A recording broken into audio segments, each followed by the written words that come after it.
Hello and welcome to Making It, the podcast about making theatre and making it as an artist. I'm your host, Temi Wilkey, and each week I'll be chatting to an emerging playwright, theatre maker or theatre company about how they make theatre, why they make theatre, and what they do to survive. I feel really privileged to welcome RashDash to this podcast. They're a prolific feminist theatre company that creates shows that I think rip up the rule books and dance ecstatically over their remains. RashDash was formed by Abbi Greenland and Helen Goalen in 2009. And after working with the company on several shows, Becky Wilkey joined the core company in 2017. I first came across their work when they were performing a two-man show, which I was desperate to see and kept eluding me. It was really stressful. But I finally caught their adaptation of Three Sisters at the Yard last year, and I was absolutely blown away. It was so powerful and so playful and so punk. And I also just don't really have the words to contain the experience because I left feeling like my whole body was inspired and that I could roar and sing and make shit like I never could before. And I think it's really rare to speak to people who make theatre that leaves you feeling invigorated and empowered and alive. So I am so thrilled to have you here. Thanks for joining me. Thank you so much for that amazing introduction. You're welcome. We're all just sitting here beaming. So cute. It's like, yeah, delighted to have you. I think it might be good just to start off, maybe if you could introduce yourself so that our listeners can get used to each voice. So I'm Helen. I'm Abby. And I'm Becky. Amazing. My first question for you is how you all met. Well, although me and Abby founded the company, Abby and Becky actually met first. Oh my God. We went to high school together. Oh. Sometimes you find those collaborations real early. Wow.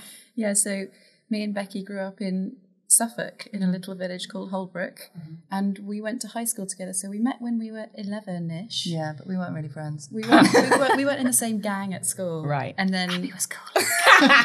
and then when we got to 15, we started to hang out and revise together. That's right. You know. French. Cool dudes. Yeah. And then me and Helen met at university. We went to Hull together, and I think when I first met Helen, I thought, I like the way she moves. I really want to work with her. And I kind of had my eyes on her.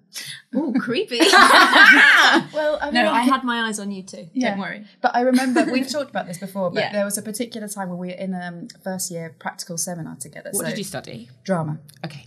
And we came into this massive studio and Helen took off her boots, and the way she sat down, I was like, I like how she sits down. I want to move with that person. And I hadn't done loads and loads of moving. I just was really drawn to you. But we were friends first before we started working together.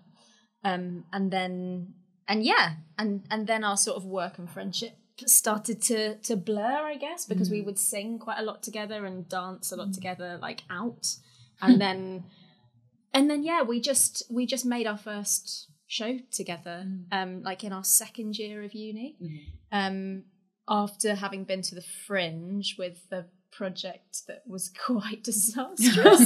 Sorry to anyone that was involved in that project, in case you're listening. But it was something that we directed, but it just wasn't very good. And we kind of went, okay, what do we want to do as performers, and how could we make something that's just the two of us, and what would that be? So it was you two co-directing something that other people performed? Yes, and it wasn't that they were bad performers at all. No. They were all excellent performers, and some of them are performers, but it was just that we couldn't work out from the outside what we wanted to make. We had to get into the inside to work out what we wanted to make, and I think that's a pattern that's gone on through our whole lives, being on the inside and being on the outside, how that feels and how you work out what you want to make and how you feel about what you're making from either position.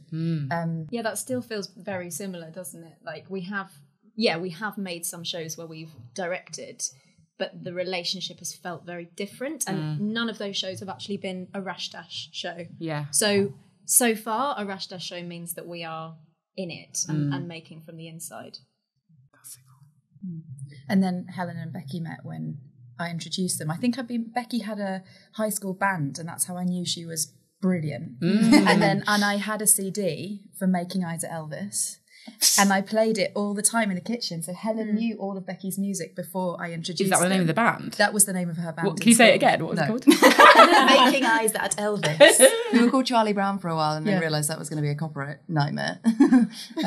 So we changed it. But it was a teenage band. It didn't go any further than. But it was 17. great music. But it was really exciting in Suffolk, in Ipswich. We were a big deal. It was our first Edinburgh show that Becky got involved in, because we'd made a couple by that point, and particularly in the second one that we made, we really wanted to sing, but we knew that we needed a composer and musician to really make that possible. Like, we were doing little bits and pieces, but yeah, it needed someone who was like, that is their thing that they do. So then Abbi played me all of Becky's stuff, and I was like, yes, please, let's bring her on And so you came on board as like a composer / musical director. And very much not knowing anything about theatre and feeling. I was doing English literature at Bristol at the time, and knew that I wanted to do music, but wasn't really doing any music there. And so when Abbi was asked if I could come and play music, she was like, so we're going to do this theatre show, and then we're going to go to Edinburgh. And I was like, okay, why are we going to Edinburgh? What's that about? What's there? But the funny thing is, the reason I'm laughing is because in that first show, we put Becky on a piano at the back of the room, and she would play, and whenever she wasn't playing, she would put her hands down by her side and look down. Because we didn't really know how else to handle musicians on stage. She would just go, I'm not here, don't look at me, I'm off. Particularly in the death scene. There was a point in that show where I had a cold towards the end of the Edinburgh run, as I'm pretty sure everybody gets when you go to Edinburgh for a month for the first time. But I was just dripping snot from my nose, but still was like, I must stand still. So it was just dripping down and you didn't wipe onto it. The floor. And I didn't wipe it. I was like, I must not move my hands. There's a death scene happening. I must stay still. Yeah.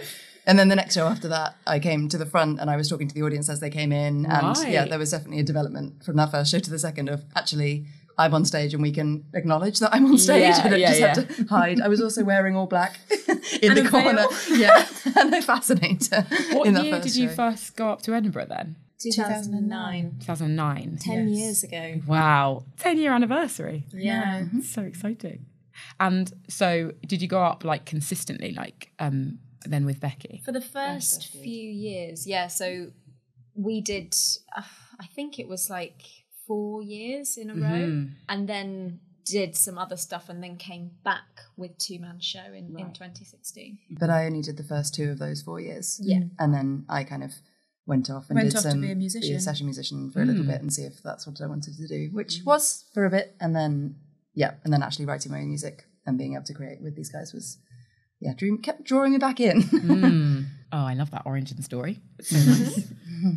I guess I feel like you started answering it, but like I'm wondering like what drew you to devising, and like what drew you to like making theatre that was physical and so musical rather than like making it in a more conventional sense, like rather than sort of sitting down at a desk like with a laptop. Like what was it that made you want to like make it this way? I think what we wanted to do as performers, because we came to be makers after thinking we were going to be performers. So the things I liked to do when I was in youth theatre at home, and then when I came to university, was be in things where I could sing and dance and say things. But I didn't necessarily find lots of musicals in that very kind of conventional musical style that I wanted to be in. And then Helen and I, when we went to Edinburgh with the show that we weren't very pleased with in our first year, we saw a load of physical work and I hadn't seen that kind of work for ever. There was a venue at that point, it was at St. Stephen's Church, called the Aurora Nova, and they programmed just endless European and Russian physical work. And we just saw lots there and thought, the storytelling that people are doing with their bodies, completely non-verbal, is what's really exciting me more than anything else I'm seeing.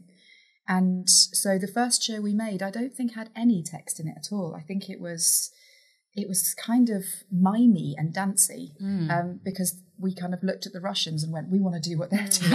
And of course we were nowhere, like we weren't trained to do what they were doing at all, but we just threw ourselves at it and started.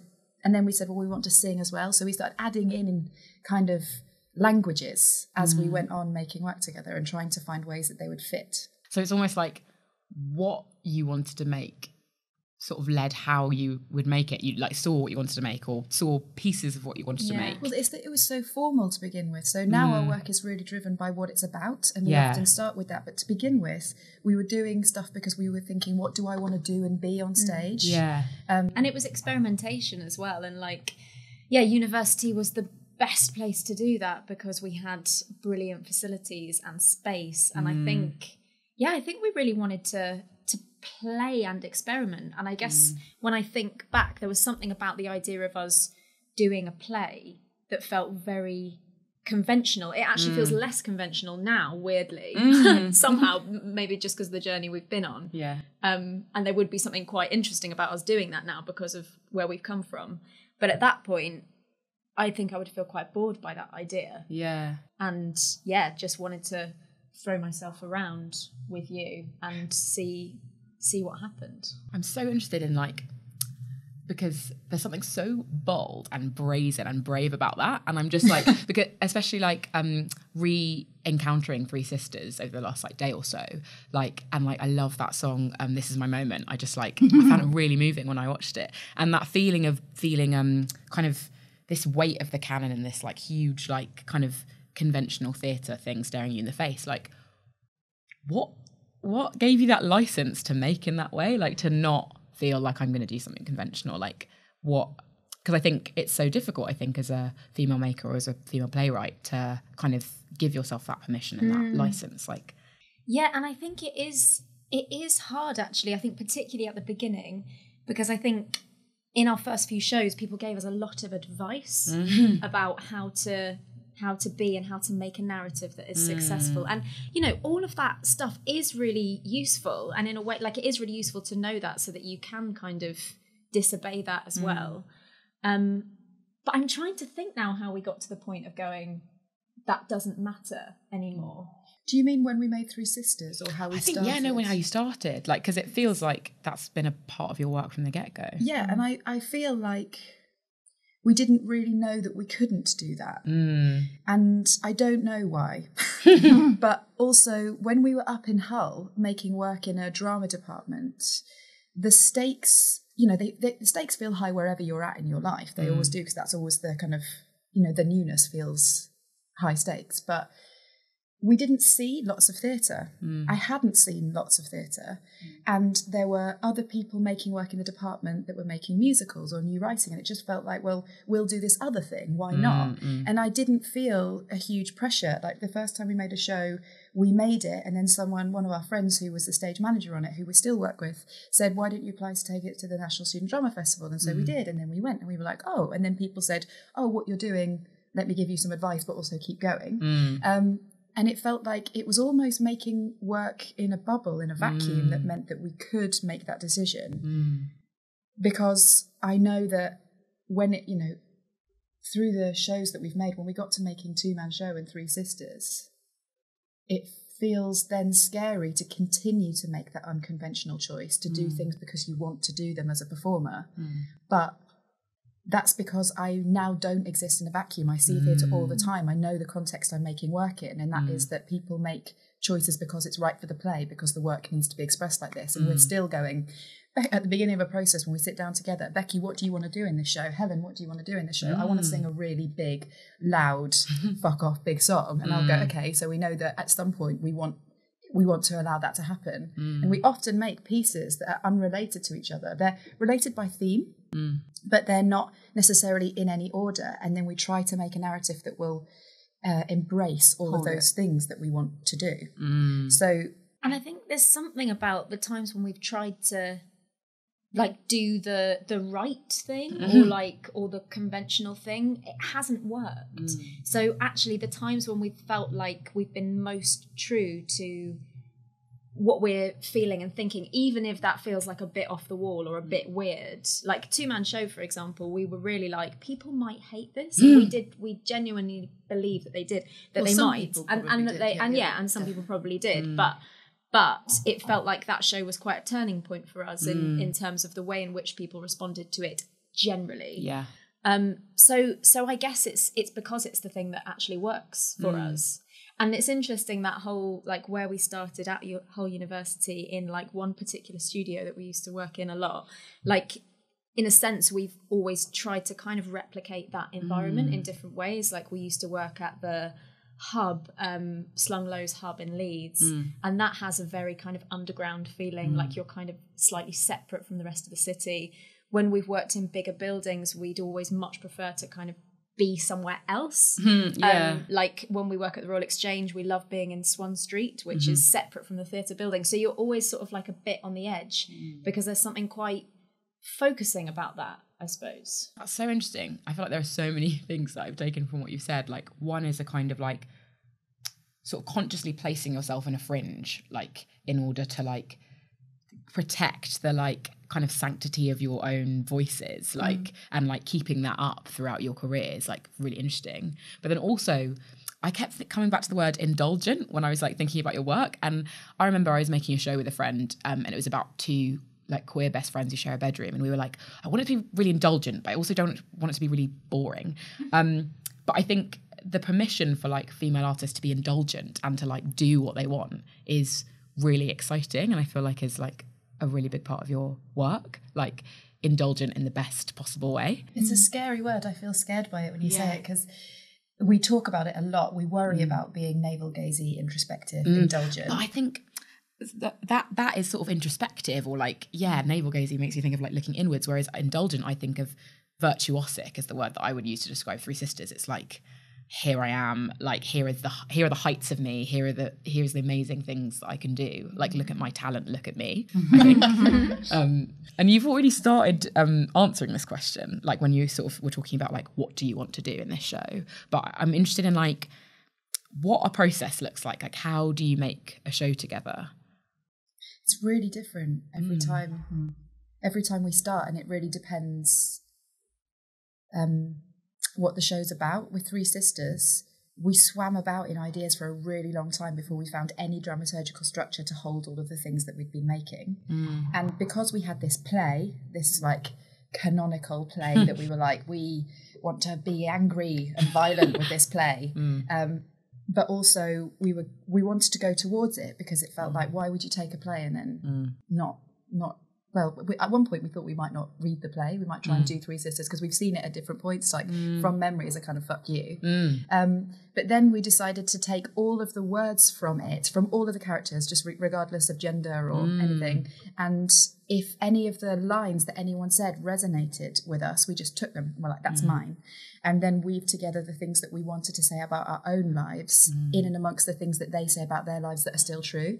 Because one of the things people are always talking about with the canon is, you know, you can see yourself in it, you can find yourself in it. And you can't always. Sometimes there's too much crap, there's too much like old patriarchal baggage that I do not want reenacted. It's violent to reenact that over and over again. So take the stuff that you like, because of course there are always some bits that are like universal, dangerous word, but universal. And then everything else can fuck off, to be honest. So it was kind of singing songs about our own lives, taking things that resonated from the play about our own lives and weaving them together. And that was deliberately indulgent because what we were doing was saying, the canon isn't universal. The canon is not for everyone. We'll take the bits that are, but it's not, and therefore we have to make it about us.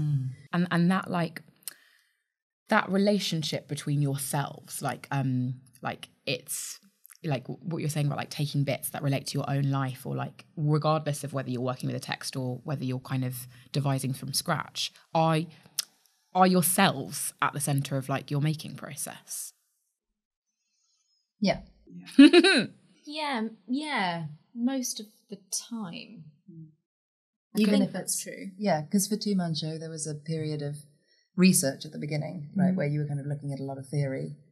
But then I think the bits that resonated, and that really formed the show, but the bits that really resonate are the bits sort of at the end where we were exploring our own masculinity and femininity. And I think the more we go towards ourselves in the piece, the more that it really resonates with other people, I think. I think they're closer. And that's the thing, it's always easier to talk about other people's work when talking about indulgence, because we're making our next show is going to be about motherhood.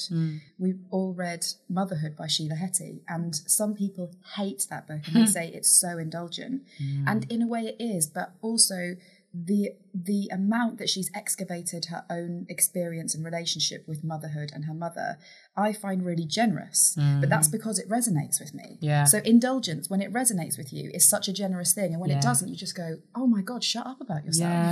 And it really just depends about who meets us where and how, in terms of whether that indulgence is okay, I think. And also, I think we need each other as well to help each other out with that, because I think sometimes you can feel what you're saying about yourself is indulgent, and then you need the other people to go, no, actually that's really interesting, or actually that bit does go too far, and make you know. So I think we sort of help each other find what is the thing that will resonate. Because I think it like with anything, it is a balance, and it could tip over. Yeah. So it's just finding that sweet spot, I suppose.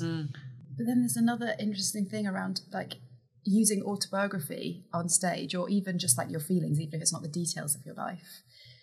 It's then really dangerous when people think that what you're doing is talking on behalf of all women, which when you make work as a woman in a woman's body, people think you're trying to do. Yeah. And of course we can't and don't. We speak for ourselves and we speak about the specific characters, but it feels dangerous when people start to say, you're making shows about women, or when people think we're going, this is what it means to be a woman, this is what it means to be me, or this character that I've put a load of me into.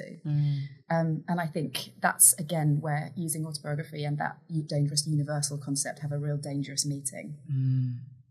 What is the relationship between like yourself as like Abby, the performer, and like a character that you might put on? Like, because I read Two Man Show, which was like so fascinating. Like, I really love that. Like, if you look at the play text, there's sketches where the movement sequences are, which is like just getting the like essence of it. Was really interesting. But I'm just like really interested in like what that relationship is, and choosing to use narrative, like how that relates to that kind of selfhood at the center of your work. I think it does depend on the show again. Yeah, I think that in Three Sisters, for example, it did feel like we were very much blending the two. So we each took some of the traits that we were interested in Olga, Masha and Irina, and then combined that with ourselves in some way. But it was a kind of meeting point. And I think for me, it definitely dipped in and out of whether I felt more Olga or more Helen in a moment. And I think when I was singing, I felt more me. Probably in the scenes, I felt more her, but it was always sort of a blend of the two.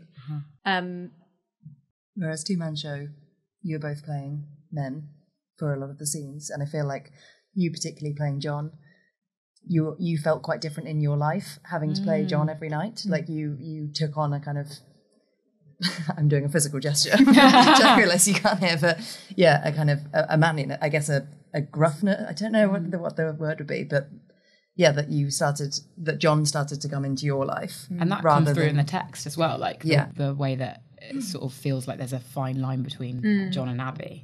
It's really interesting. Yeah.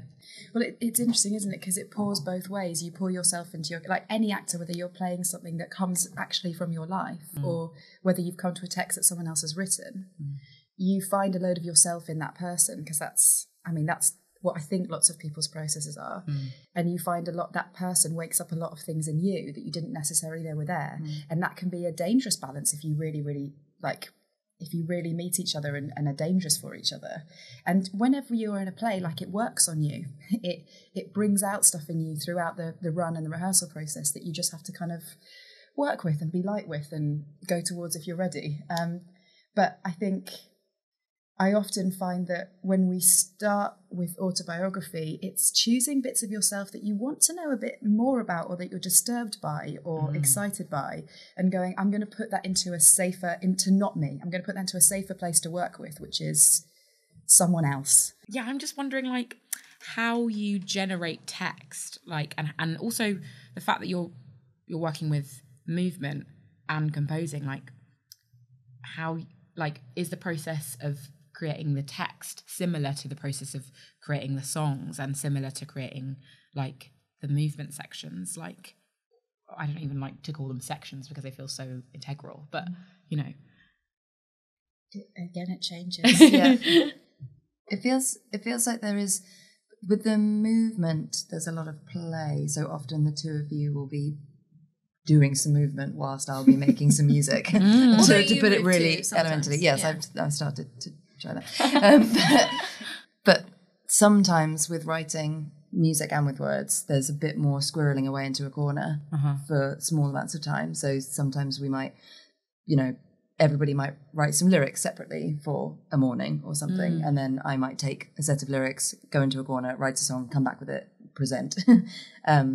And then making harmonies, we'd all kind of do that together and work it together. So and it feels like with writing text as well, there's moments of going away and writing on a laptop and then coming back and sharing and then editing and then, so it feels like in and out of, I suppose, with the devising, that sometimes we are all in the room all doing one thing and focusing on one element, but that sometimes we do need little time separately. And we I guess it was funny when you said earlier, talking about how we do what we want and how brazen that is. Like our rehearsal process is like that as well, and it's why it's really easy when it's the three of us in a room, because when you work with people who aren't used to your process, I think our process can feel quite strange and chaotic.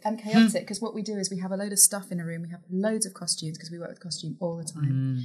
We have a lot of props, and they're kind of at the side of the space, so we can bring them in as and when we want.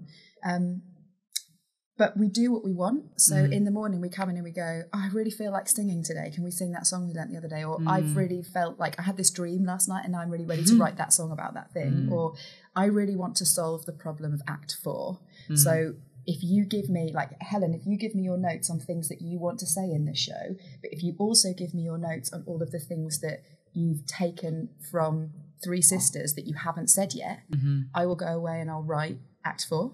So then I'll go and sit in the corner and be like, hey, this is what they talk about in Act 4. That's a combination of all the things we've all talked about. While Helen is Writing lyrics for a song or learning lines. Or so we do what we want a lot. And of course we can't always, because at some point you have to get your shit together. But it's really different from, like, we haven't done a huge amount of directing, but we've directed a couple of shows, and that process is entirely different. Like, it's not like we necessarily plan the whole day because stuff always changes, but actually we do have to, because obviously actors have call times and you know, you need to sort of have your shit together a bit more. So when it's like a pure RashDash process, like at certain points it can feel like a bit slow or a bit sort of wiggly, but then sometimes things can happen like really, really quickly. Like we get on a roll and we're just sort of making, and yeah, it's a very different rhythm, I suppose. It's a much less of a consistent drive and more of a, I don't know how to describe it but like whirly. Just to say, like, what Helen and Abbi are doing with their hands is sort of like fluid movement-y thing, which our listeners can't hear, but it also feels like the difference between, like, this is a really crass way of saying it, but head and body. Like when you're directing it, you can't feel what you want to do next. You're like, well, I know I've got Kate coming in at 12, so I'm going to do that. And so you've got this like head imposed day, whereas when you're in one of our processes where we're not trying to manage a group of people, we're like, what do you fancy, guys? I fancy lunch. It's only 12, but let's take lunch. And then suddenly the afternoon is like bam, bam, bam, bam, bam. We've done everything. So, you know, that amazing thing in a process where the first half takes 2 weeks to make and the second half takes 2 days to make, because by that point you've really got a feel for the languages of the show and how each part should knock into the next.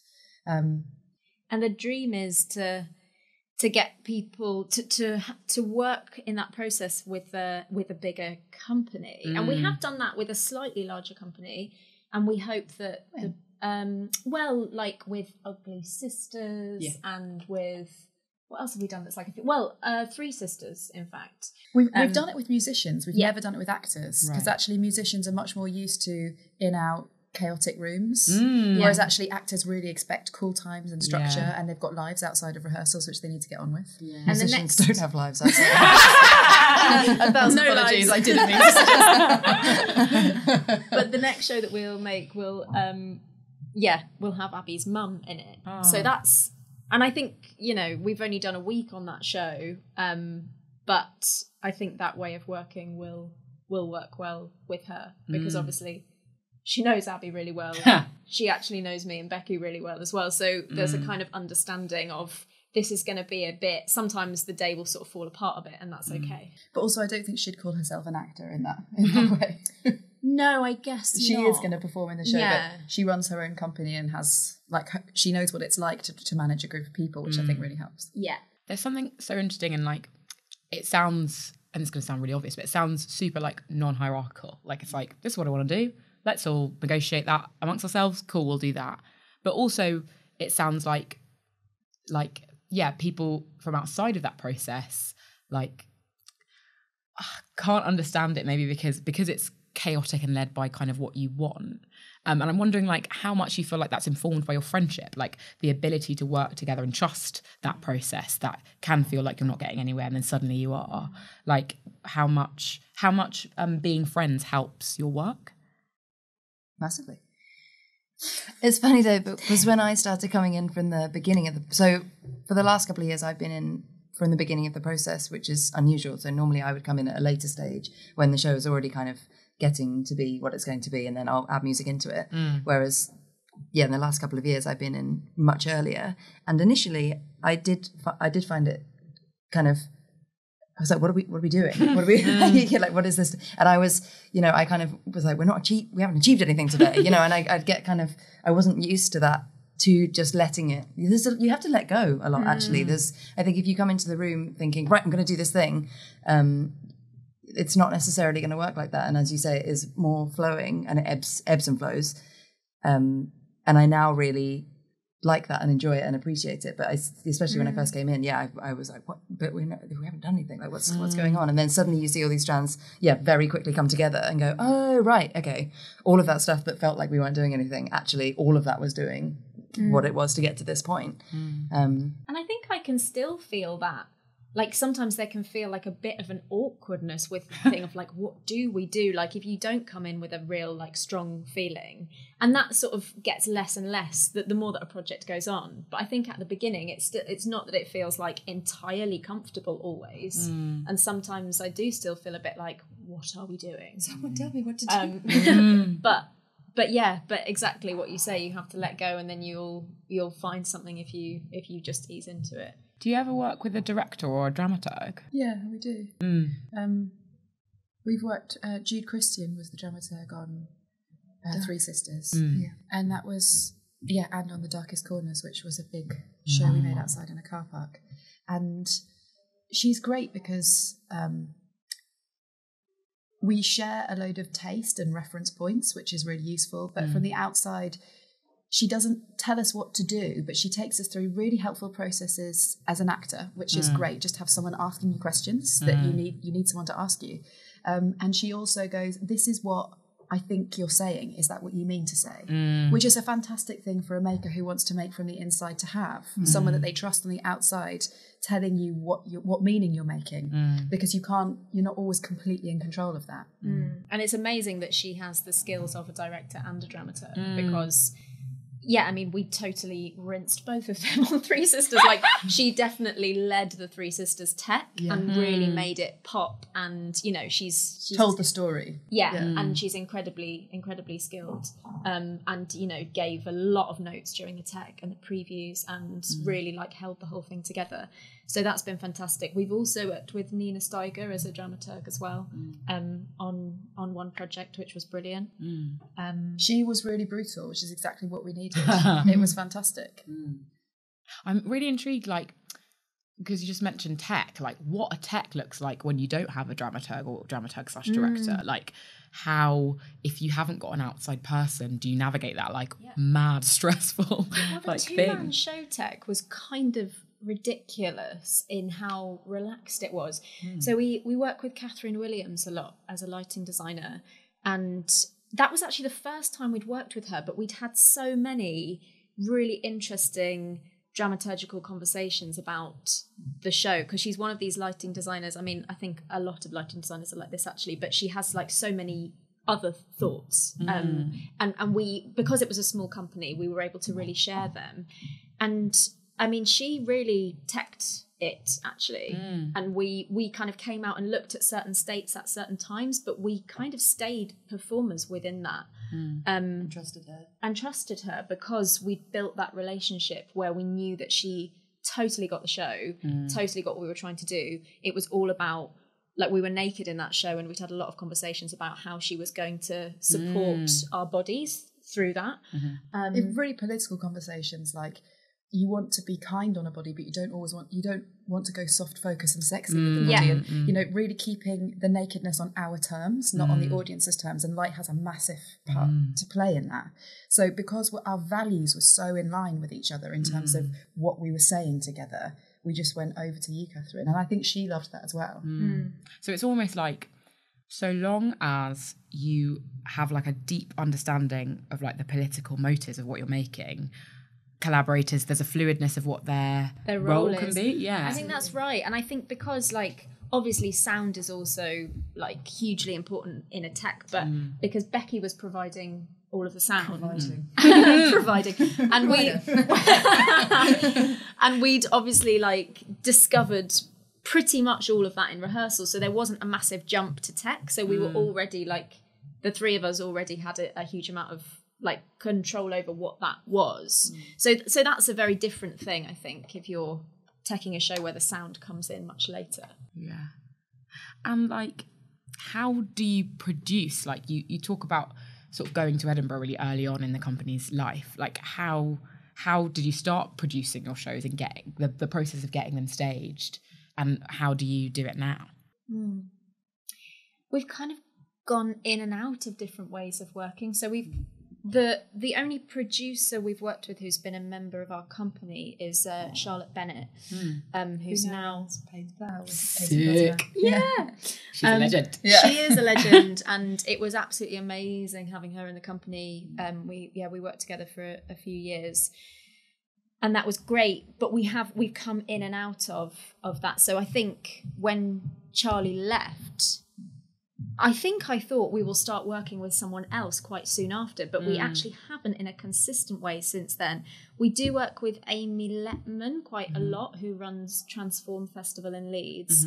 And she, The Darkest Corners was a big outdoor show that we made with Transform. So she very much produced that show. She also produced Three Sisters. But we do a lot of self-producing, really, and collaborating with different producers as and when. That's really interesting. I think if I was listening to this, I'd be quite surprised to hear that. Why? I don't know. I think like, because you're prolific, I would say, because you've made so many shows, I think I'd expect you to have some kind of core producing team maybe behind you. I think we should.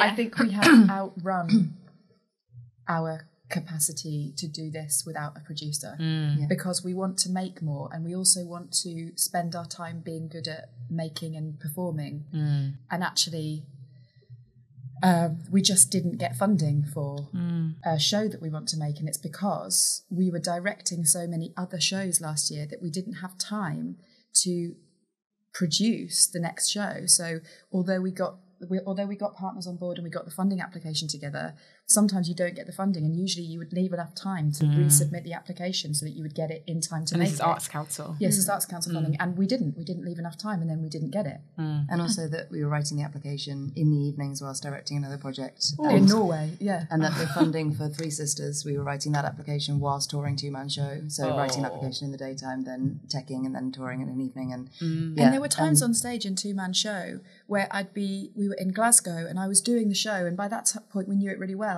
but I was dancing and something occurred to me that I thought, I've got to put that on the GFA application later, which is not where you want to be as a performer or a producer. It's not good, but we haven't managed to find that person yet that's going to come on and kind of be part of the family in the way that we are. Like, obviously pay them. That's the other thing, is finding the money for that person. Exactly. So one of the next things that we're going to be doing, actually, if anyone's listening, is finding someone who wants to work with us in a more consistent way, because actually we're really ambitious creatively, but we're not as good at being strategic and ambitious in a producing kind of way. I can think of a handful of people I might mention to you afterwards. Absolutely. That's so interesting, because I think I might be really comfortable. It's really comforting for me to hear, because like, as somebody who's like sort of formed a company before and like worn loads of hats, you think that it's just you like slogging along and being weird, and it's really important to emphasize the ways that that's impressive and important and a huge part of how people make theatre and get it staged, but also the ways that can be difficult and like damaging, well, not damaging, it's too strong a word, but can affect the work, and not being able to just purely focus on the artistry can have an impact on things. Yeah, I think, it's definitely both, because in a sense it's great to like have control and to know what's going on and that kind of thing, but you can still do that with a producer as long as you're having the right conversations at the right times and like really staying in the loop together. Yeah, because it can be about control. Like you think you're like, oh no, I'm like putting myself in too many places because I have to, and you sort of martyr yourself. But then actually sometimes you turn around, you're like, no, it's because I want to write the copy, because I want to write the marketing, and I want it to say exactly what I think this show is. And especially when it's devised, it feels harder to express to somebody else. So yeah, I think it's both a good thing to recognise in ourselves that like that can come from a place of control as well, but like also relinquishing that to somebody who gets you and maybe has that political understanding that means that you can collaborate. It's having the same values again. It's that as long as everyone's really politically in tune, you can kind of do anything together. And it comes back to that friendship thing that you were asking about, and I think it is really important that it's a friendship and a family. It's not just a company with kind of delineated roles. But I guess that must mean that it's kind of difficult to recruit too. Absolutely. It's really, because it you do have to be so in signing line. up for a lot. And you know, I can think of lots of producers that are probably going to would be great, but also I guess it's like signing up for quite a big undertaking. Like, and you sort of do really need to get on, I guess, in your processes, which is interesting. I'm going to ask a question that I'm intrigued by, which is like, what do you find most difficult about devising? You're just so good at it. There's nothing difficult. That's the most difficult thing about devising. There's a couple that initially spring to mind.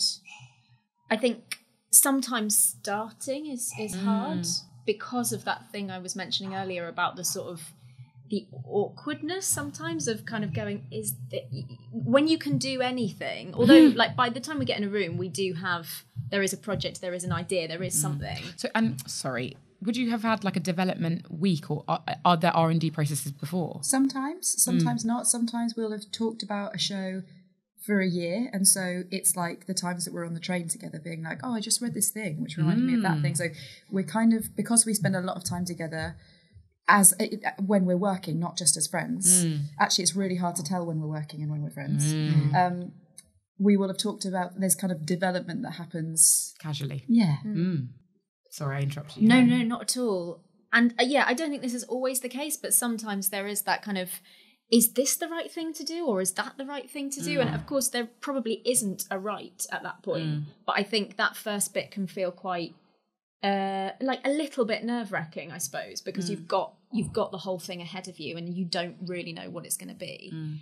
But I think there's normally a point in our process where everything falls apart and we go, it doesn't always happen, but it's quite familiar where we go, oh, there is something fundamental about this that isn't working. What has to change? And sometimes trying to find what has to change is painful. Because you have to kill your darlings. I'm going to say at this point that I love both of those moments. I love them. I love starting. I love it when you can do anything, because it feels like the closer you get to performance, the smaller the show is. Because when you first start, it is everything that you want it to be, because it's nothing. It is all of the things that you think you can say in an hour and a half or however long. And I love keeping my arms that wide, and it makes me sad the closer we get to narrowing down. I also really love that moment when things fall apart, because that's when like dramaturg brain turns on and you're like, basically now the game is, what is the formal structure which is as articulate as the things that we've made, which says more than the sum of its parts? And that is a good game. I love that. You go, we've got all these bits, but now we have to find a shape that says something. Even if you put other things into that shape, other content into that shape, it speaks. And that's one of my favourite bits. It is really hard, but it's that juicy knot. I feel exhilarated just when you're talking about it. I'm like, yes, get me in a room. Let me solve the problem. That I find really, really hard is a thing that Helen's really good at, which is at the end. So previews. When you've been devising, because I love starting and because I love the hard bit, by the time we get to previews, I'm done. I'm like, okay, now I just want to be a performer. Now we've got everything in place, and all of the finessing, all of the, actually we're not lining that up so it adds up in the right way. All of those, like, those things that you solve in tech and through previews, I don't have the stamina by that point to carry on. Because you're just existing in it as a Because performer. I just want to check out of directing and making, and I want to perform. I want to lose myself in it. And I think that's a thing that Helen is like, that's where she gets her teeth stuck in. She's like, right, this needs to be 2 minutes longer. We need to cut that line. And it's like all of that really precise. That's amazing that you have such clear different strengths, like knowing like, okay, I've got to tap out of this mindset and like you can sort of take over, like knowing that sort of natural propensity to like. It's taking 10 years. This is the first time we're saying this out loud to each other. Oh my God. I do think it goes in and out as well. Like it's sort of less clear cut than that as well. Because I think that, because I totally know what you mean about actually finding that bit when everything falls apart quite juicy. And I think I can find that too, but I'm also just remembering the times where we've like stopped rehearsals basically, like we've like gone to bed and just like like you know what I mean, a kind of like everything stops and everything feels quite I don't know, motionless. But it's not. It's not, because like suddenly that's when all of the external stuff happens, but inside your body you're like, this is over there, this is moving here, I'm going to put this there, I'm going to move that over there. And so it feels like a very frenetic time to me because it's like vibrating. Yeah, I do know what you mean. But it's a different emotional response to the same thing. Well, also probably we're saying that externally this looks like lots of pieces of paper on the floor moving around, moving parts. One thing that I'm like really intrigued by, because we've talked a lot about friendship and like how kind of core that is to being able to make the work in the way that you do and that trust that you need. But I'm also interested in like the ways that it can be difficult when you're devising, because I think I found that a bit, like when I've been devising, I find like caring so deeply about the person that I'm working with doesn't get in the way necessarily, but I find that sometimes difficult to navigate and negotiate around. Like, do you ever find that? I actually think the hardest thing about it, I wonder what you'll think about this. But the hardest thing about it, like I obviously do care really deeply about these people, but sometimes I take that for granted. And I think I can expect too much of someone because I know what I think they can do or because I know about their life. So it's more about going, that you're dealing with a certain issue that isn't pressing my buttons, but because it's not pressing my buttons and I know you two really well, I assume it's not pressing yours either. And that's a really dangerous assumption to make, that people are not necessarily all okay at the same time. Yeah, so it's almost like you feel so connected to them that you feel like you all feel the same way. Exactly, and that's a really dangerous assumption. Do you ever like check in? Is that a part of your process? Yeah, and I think did we're getting in the last process better at that, because I think all three of us have a propensity to just plow through, like go forward, keep like being like, I'm fine, it's fine, it's all good. Whereas usually that means that at least one of us will break down at some point in the process and go and just cry, and everyone will be like, wait a minute, what's happened? We haven't realised why this is, but something's built up. I feel like I should just explain what a check-in is for anyone who doesn't know. So a check-in is basically at the start, often with devising companies, the start of rehearsals, maybe at the end as well, you sort of check in and you sort of like, it's a kind of how are you, and like everybody, so everyone knows, you know, say if like your granddad died last night, like you're not coming into the room not knowing that, so that if you're sort of having to put your heart on the table for your work, that's your emotions are kind of in jeopardy. And then maybe at the end you check out and sort of say, this is how I'm feeling now. But also when you make autobiographical work, a check-in is confusing because you start by saying, you know, this is what's going on for me right now, and then you go, which I think is really relevant because it's true. And so the line, it's not, it's always blurred, and we always have to be careful with each other like that. And I must say that working together as friends, if anyone is not okay, everything stops. We never plow on. We never go, could you take this outside the room, please? Oh God, no. It's we do take each other like really seriously in that way. And if someone needs to stop, the afternoon is over. That's it. Like we will go to the park and talk to that person, and you know, that's a really special thing again, I think, about working as friends. Which I think feels also linked to like that non-hierarchical and like unconventional way of working, where it's like, it's not professional in inverted commas, it's not like put away your feelings, leave them outside the door. It's like, we are human beings, we are whole human beings in this space, and whatever you're going through can't be ignored and lives and exists within this space as well. And it's been interesting recently because I now have a daughter, and she's been so in funny the. when you say that. But she's been in the rehearsal room with us. So when we started this process for the show about motherhood, part of it was, I'm going to try and make this show with a baby, and is that going to be possible? And already we've learnt so much. But in that first week in the room, really her needs were primary. For if she needed something, then obviously I would, sometimes I could take her out of the room if I knew that's what she needed. But if what she needed was, to be the centre of attention for a moment, then that would happen. And actually it's really interesting to start, seeing how that affects what we can do, because sometimes that's limiting actually, and realising in that first week, actually I can't dive in as much as I would normally be able to because I'm looking after, Grace. But so that's it's just another layer of kind of working that we're now coming to, and how that affects the process. There's a real thing about time there. So our processes have been quite short. We'll make a show from start to finish in 7 weeks with a week off in the middle. So that 7 weeks includes a week of percolating time. That's really quick to go from there's not even a script or, there's copy at the beginning. And if you take an afternoon because someone's exploded, where do you get that afternoon back? And the thing is, because we're a company and because of how we work, we do stuff in the evening. We'll write in the evening. You can't necessarily do that if you're working within equity hours. So that's another thing that's really different about when you open the process up to other people that don't necessarily want to have that kind of relationship with their work. Because it's intense. It is intense. And it's because we want to do that together that's okay. But it's another reason that it's really hard to open up the kind of show in which, like, two-man show or Three Sisters are particular kinds of shows, and we make other kinds of shows with other people. But how do we bring people in and go, what's your autobiography? What do you want to say? What do you want to do as a performer? What do you fancy doing this afternoon? That is involved without taking advantage of someone or putting them in a process that they are not up for. It's also really good to hear about how long the rehearsal process is. I don't think that was a question that I asked, which I think would have been helpful. But that is quite a long time, for most companies. And I imagine that might affect funding as well. And I'm just wondering if you found that difficult to be able to get that space, to get that amount of time. Yeah, but I mean that does include tech. Okay, yeah. So it's not that much time.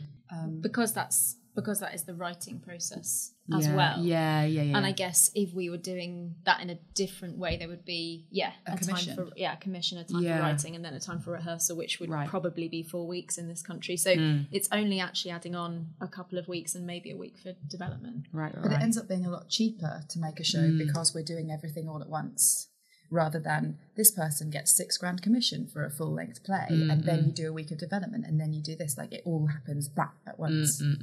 Yeah, the writing fee and the performing fee are all the same. Right. So we don't get any, each of us are doing quite a few roles, but we just get the performer pay, basically. That's interesting.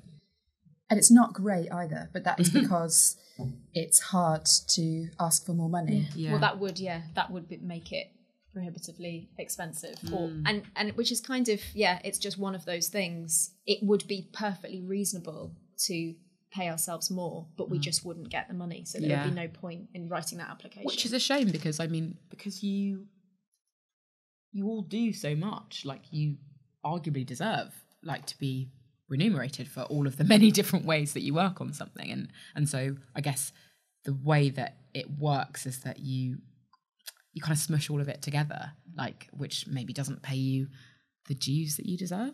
I don't know. I mean, it's really hard to talk about what you deserve, isn't it? Yeah.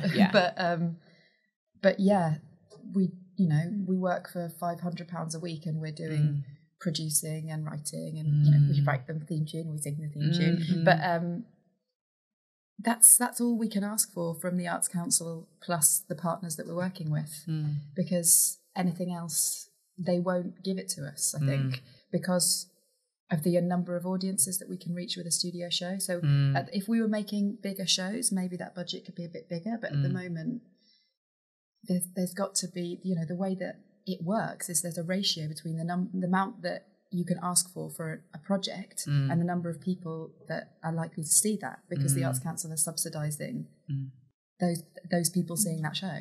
I'm really grateful to you for naming the amount as well. I think that's it's so important. I think sometimes people who work in theatre in England can be too prissy or protective about like figures, like we get awkward about money, but that's so important. And like one thing that I think is really important to ask like people who come on the podcast is like, do you make a living outside of the company? Like, do you need to like take on other jobs, and like what are they? Like, how do you support yourself, especially if you're producing it as well? How do you support yourself around it? We sometimes take on other jobs, but generally what we do is we try and make it work within our kind of company funds. So for example, if a show goes well, we'll make a bit of money on the box office, and then we can use that to kind of sustain us in the periods where we're not making a show. But that is quite a precarious way to live. And the thing about the £500 a week is it's not very much. It's not very much, and it's not very sustainable.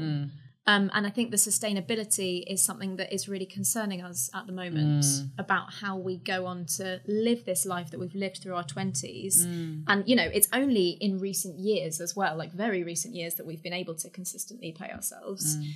So, but what happens when, well, Becky's already got a family? What happens when we one day hopefully have families? And it becomes quite a different question. So you don't have any core funding. I say that, I don't really know what it means. But I know that it's something that some people have that changes things. Some people are an NPO, which is a national portfolio organisation. And that means they get a certain amount of money from the Arts Council every year for 4 years. And then they will use that money to run the company, but they'll also use it as leverage to get commissions and extra funding from other funding bodies, so that you make up the full year budget with some Arts Council core funding and then some other funding from other places as well. And we do not have core funding. We get project by project funding, which is precarious. And we decided to do it for a while because there's being an NPO is quite cumbersome in terms of your administration, your organisation, who works for you, how you keep up with what the Arts Council need from you in terms of documentation, policies, all of that stuff. And we wanted to be, you also have to think of projects a lot further in advance than we wanted to. You have to know what you're making in year 4-ish. Wow. So we don't work like that at the moment. We're going to have to compromise at some point because we're not stable enough for the lives that we want to start living as people. You know, our company can't sustain that. But generally we have an idea and we want to make it in 9 months. And that is precarious. But, you know, when other work is offered to us and we can do it, we will take that in order to kind of boost our incomes and boost the company. And is that like theatre work? Is that like, you know, working in pubs? Like what kind of are you able to say, I do other work, but it's usually creative and like... It's workshops. Yeah, it's workshops and like occasionally a random thing will happen. So we did voiceover work on a PlayStation game like recently. And that was amazing because it's a very different world.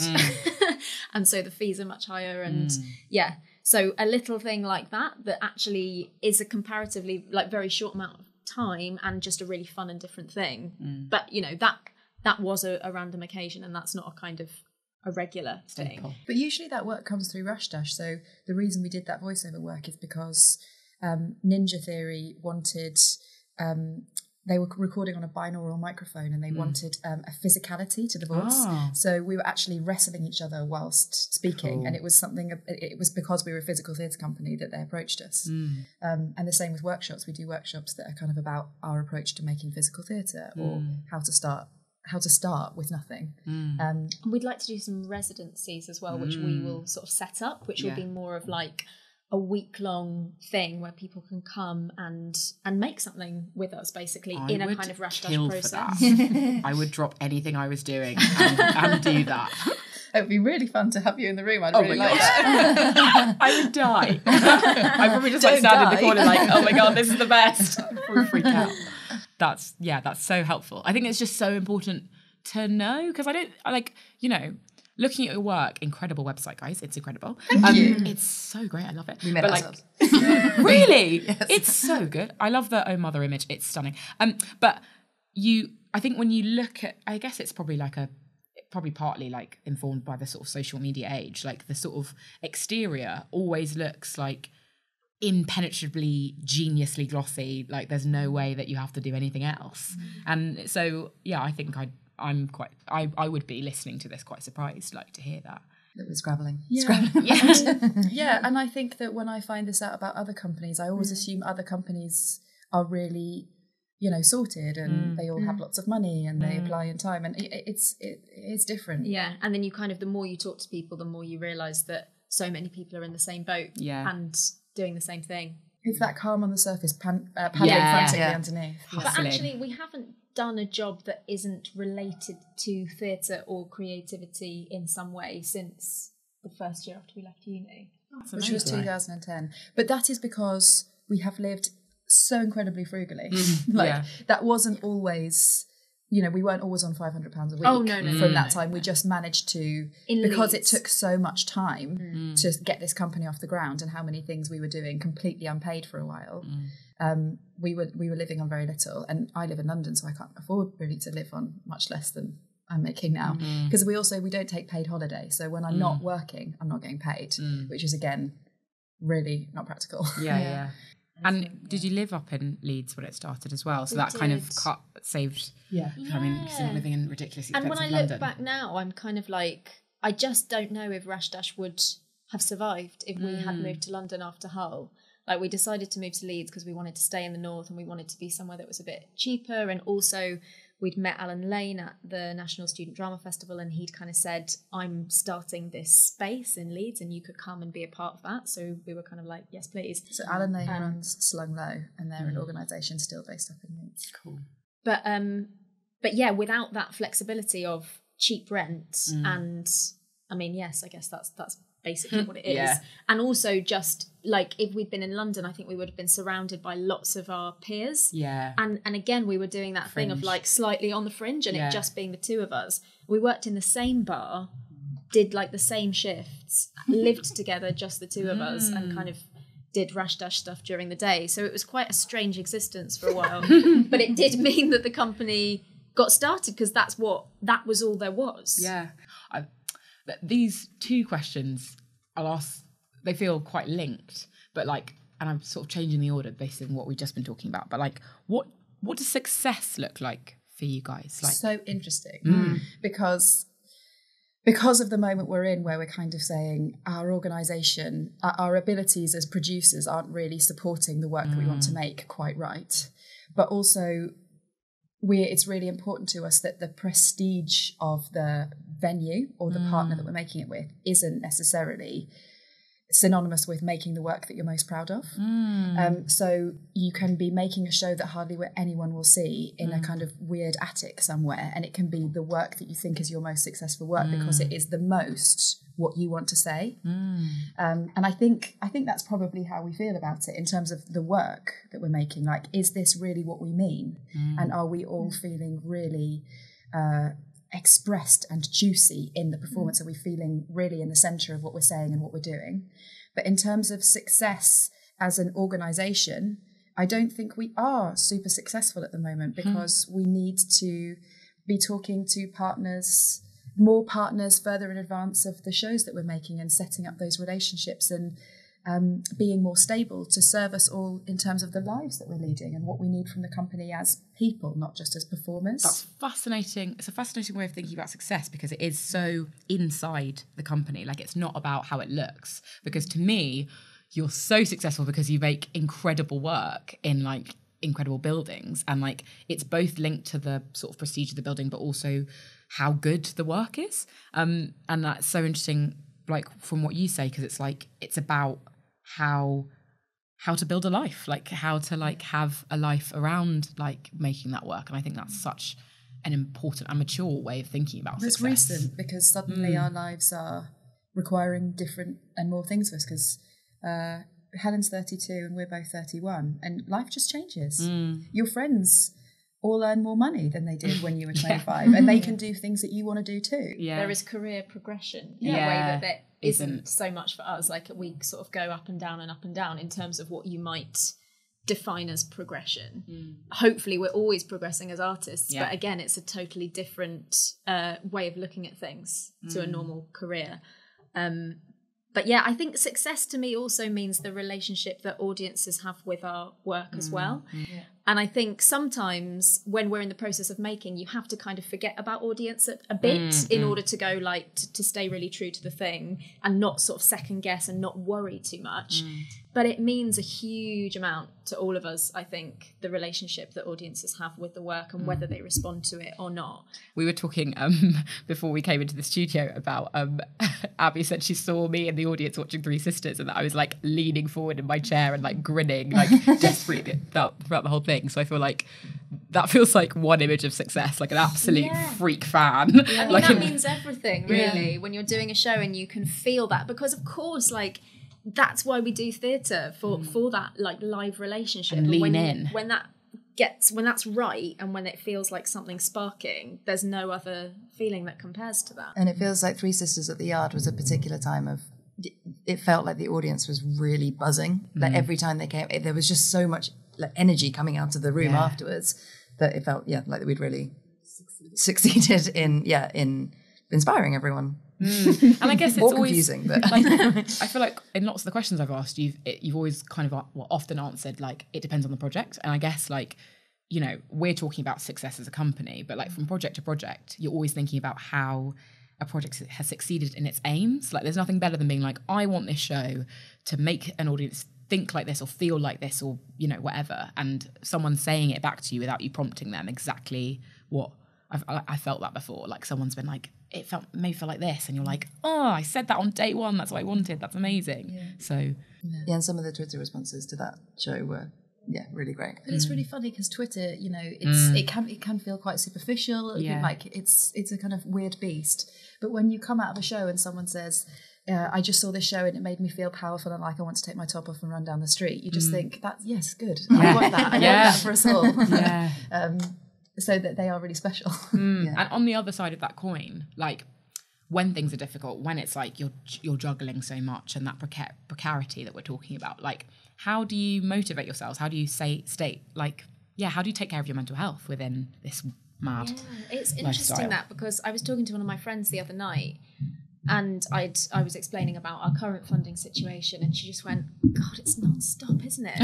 She was like, sometimes I bet you just want to stop and just like leave it for a while. And I was really like, I didn't actually say anything. I was just kind of like, no. Shut up. No, I don't want to stop. Because I don't know, there's something, I suppose there's something motivating sometimes about hitting rock bottom as well. Not that I actually feel like we've hit rock bottom, but like we've had a dip for sure, and it's been quite a confusing, turbulent time. But like the need and necessity to sort of pull yourself out of that can be quite motivating. But I think I'm massively motivated by you two as well. And I think that if I wasn't in a company and I applied for a project on my own and I didn't get funding, I probably would just sort of go, actually, this isn't great for me right now. Because, you know, it does knock your confidence. And I think I have felt my confidence be knocked by this, because suddenly you feel like no one cares if we do this or not. No one wants to see our shows. No, like we're just in a room, like doing what we do, but without a specific outcome. And it can feel very rocky.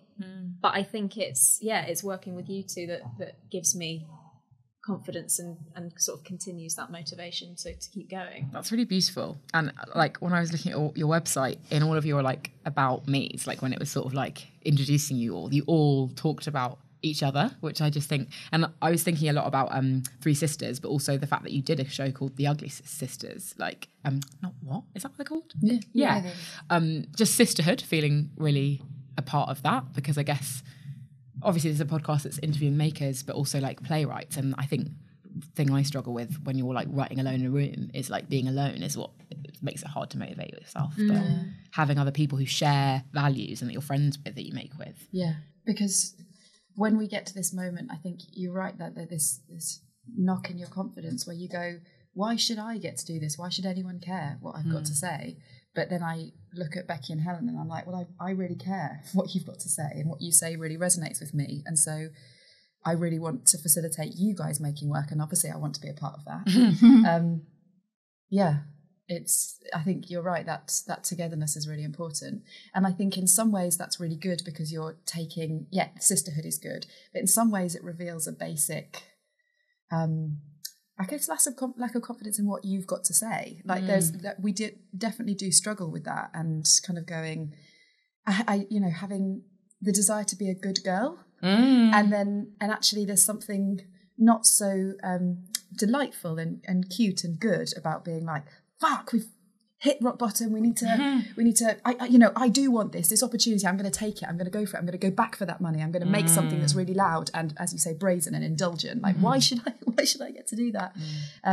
So there is that war, and I think that seeking inspiration in each other is really good. But it would also be good if we could also believe a bit more in ourselves, because we don't want to be crutches to each other. We want to be inspirations to each other. Yeah.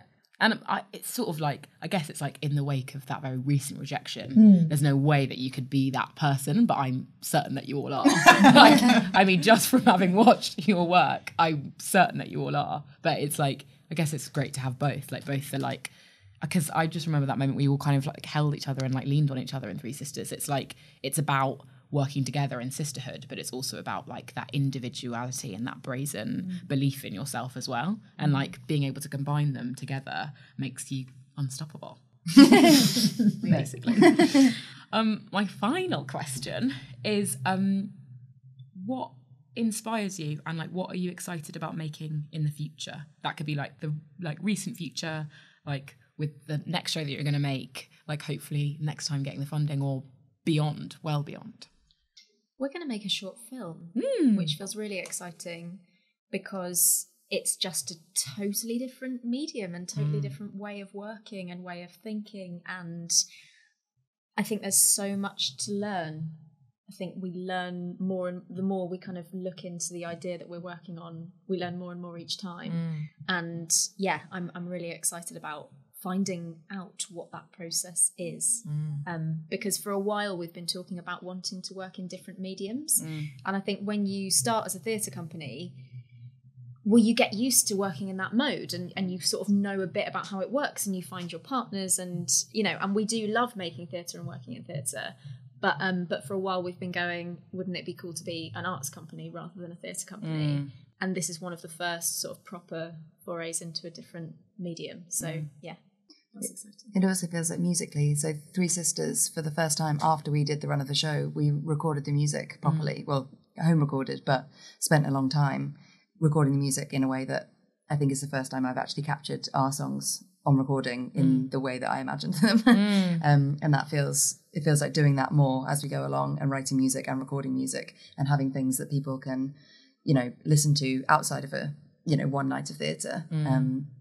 Yeah, it feels like doing more of that. It's really exciting, which again is another medium. And we've talked about photography as well, potentially as another thing. Well, we really like making show images. Our show images are really important, and we really like making them. Yeah. So yeah, interested in what kind of images we can make as well that are separate projects from a show. That's so exciting that like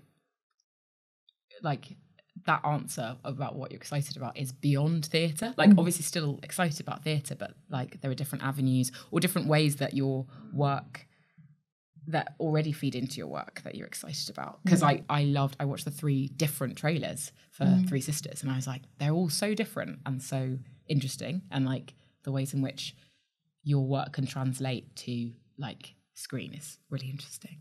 Yeah. I am also really excited about our next show. Yeah. Excited. It's like what everyone says, isn't it? It's like, I'm excited to announce. But I am excited. I'm excited to make it because we did a week of development and it was really good and different. And this is the show where there's a jazz drummer and my mum, and it's about motherhood. And it was really nice to have other people in our process. We talked a lot about how difficult it is to open up one kind of our process to other people. And the improvising that we were doing just in week 1 was really interesting. And having my mum in the room, she's a mover, she's a dancer. And so moving with someone who moves quite differently, but also she's 63, I want to say 63, am I right? 62. And moving with her body and her 62-year-old body, and also she's my mum. All of those things just I was finding, and other people moving with her as well. It wasn't just about my relationship with her. Was really exciting and new, And I love new stuff because every time somebody comes into the room with a new physical sensibility, you get new vocabulary for yourself. And that's so nourishing. And I also think there's so much to say about being mummed and being a mum and the desire to or not that I'm just really excited about digging into. I think there's loads. Yeah. That's amazing. I feel like one thing that you all talked about was like learning and like newness and like you're not a company that's like, I could imagine ever being stale, like, because you're so excited about all that you can discover and all that you can say. Thank you so much for joining me. Thank you so much. It's been really nice. Thank you. Thanks so much for listening to Making It. If you'd like to hear more, make sure to subscribe and leave us a cheeky 5-star review. You can also follow me on Twitter @WilkieWay, and you can book to see my debut play, The High Table, which will be on at the Bush Theatre in Shepherd's Bush from February the 8th. Making It is produced by Jane Ryan, edited and scored by Kasra Firouzyar, photography by Jess Ravel, artwork by Theo Banner, and hosted by me, Temi Wilkey. The podcast is supported by the Bush Theatre and London Playwrights, and is a proud member of the One Fine Play Network.